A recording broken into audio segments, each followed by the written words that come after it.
Hello বন্ধুরা, কেমন আছো সবাই? অবশ্যই ভালোই আছো নিশ্চয়ই। তো আজ আমি একটা সম্পূর্ণ নতুন ভিডিও নিয়ে চলে এলাম। তোমরা সকলেই জানো আমার ঘরে গেঞ্জির কাজ হয়। তো সেই গেঞ্জির বান্ডেলে যে দড়িগুলো বাঁধা থাকে ওগুলো দিয়ে কি করা যায়, তো ছটপট একটা বুদ্ধি বানিয়েই ফেললাম যে ওগুলো দিয়ে একটু পা পোঁছা বানানো যাক। তো চলো পা পোঁছা বানাতে বসে গেলাম আমি।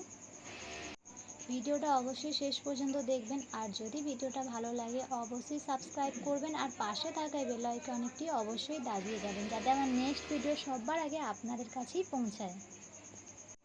তো চলো দেখা যাক আমার পা পোঁছাটি ঠিক কেমন হয়।